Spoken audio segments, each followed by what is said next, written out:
Hello and welcome to another modelling video. This is Alan from the Mokonaman at YouTube with another airbrush review. This is an airbrush and compressor setup. It is the cheapest one I have found anywhere, including eBay, Alibaba and other surfaces, at a whopping import cost with shipping of $50. The idea was to flip it and sell it to shops and pretty much open up a distribution network. Now, unfortunately, a lot of the cheap airbrushes I've been bringing in are really good, and I've done sufficient testing before selling them or sharing them with you guys. This one is the absolute worst I've come across, and I thought I'll show what to avoid.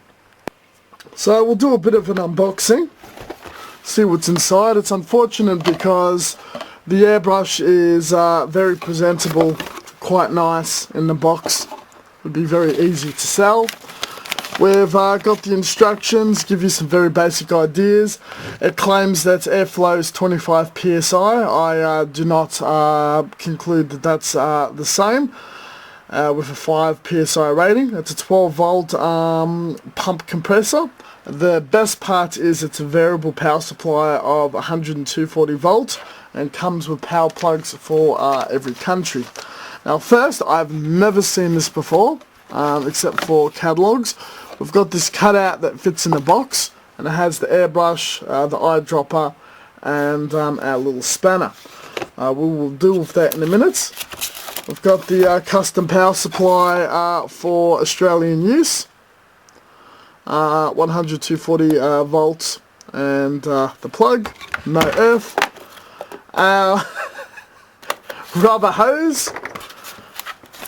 And this is the compressor in question, a lot smaller than our previous one, with an on-off button, and our outputs and electrical input, some rubber stoppers and a little bit of filter for the air input. We also have a little stand for our airbrush that goes in there. Nothing else inside of the box. The airbrush compressor is very easy to set up. We simply force the hose in there. It just takes a little while to get it right, and the airbrush just mosey-ons in there so it doesn't spill. I refuse to think anything other than ink will come out of it. The airbrush itself is less than desirable and interesting. It is extremely small.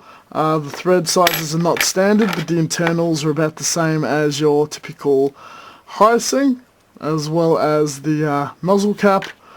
The paint chamber is welded in, standard needle, standard nozzle, 0.4, so getting parts for it's going to be really hard. You'll have to swap the needle and the nozzle to a 0.3, 0.5 or a 0.2. It pulls apart its internals, very, very standard. You will recognize them from all other types of airbrushes. Now, this is where it gets interesting. We take the little solenoid, we take the little funnel off, but there is no solenoid. All we have is this little adapter. Now, surprisingly, I've taken a 0.8 solenoid right off my hyacinth. It fits, and then I suppose you could put a hose or something else over the end of it. Maybe the adapter that's at the end of the other airbrushes that comes for free. So adapting a different airbrush to this is absolutely highly possible, but the tests will be done without the solenoid, and you'll see how annoying that is going to be. So here's it all set up. The airbrush was pulled apart, lubricated, put back together for optimum operation. It's really not that loud, but the air is constantly coming out. There's no valve to push down. It's just constantly coming out. And there's different settings. It sounds different. The LEDs change. I'm not too sure which one's harder, which one's stronger, which one's not. We'll find out when we spray some paint. And that's off. So, not too bad, but it is what it is. Now I've got some paint. The paint cup is really tiny, no lid, so you have to be very careful. The paint is not escaping yet, but on the lower setting, and there's no blowback, I've got to make sure our hose is not twisted or bent.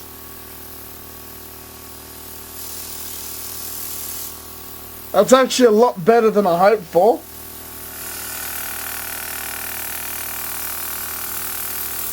Let's try the next setting.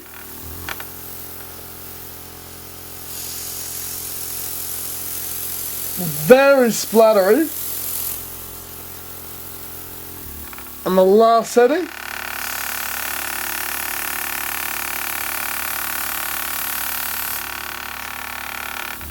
So I can't really tell the three settings aside. There are definitely different strengths.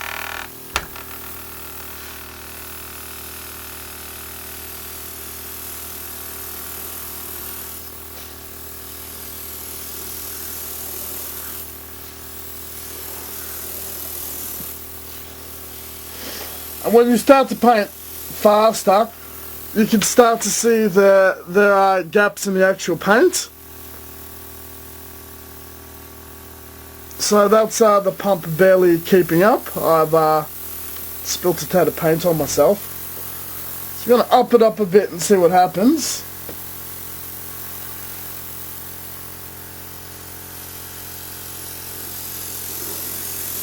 Okay, so obviously this is more strength because it's less of that problem. So setting 2 is definitely stronger air.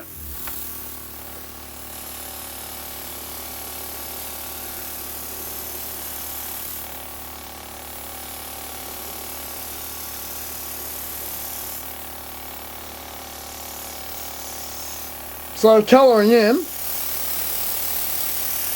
got a white spray pattern, but gradients work will be near impossible because it's just way too splattery. Maybe changing the nozzle could be very soft, the needle could be not too ideal, but realistically, you can colour things in. That's not a problem. You can paint lines, but that's all it's restricted to.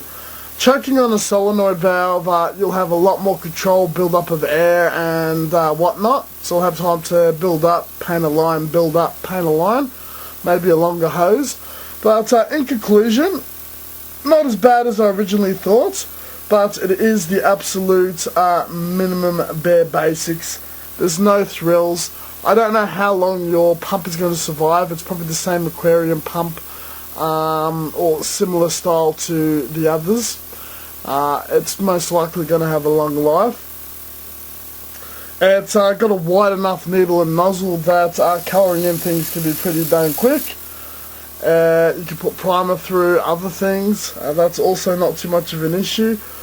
Wearing out the pump is obviously something to be aware of, but with some of the other ones just being mere dollars that are better, looking at my other 12 volt compressor, the savings that you get with everything that's missing and the drawbacks you get, I do not think it's really worthwhile. The airbrush is definitely garbage.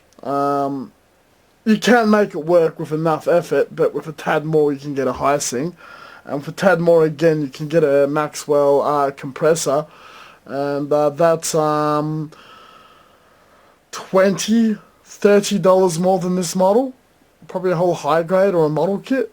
If you're already in the hobby, you should sort of be able to afford that or grab that. So yeah, that's it is what it is.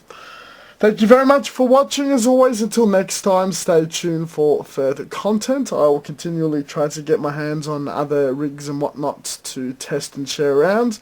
You should be able to recognise what this looks like from the box or the compressor itself.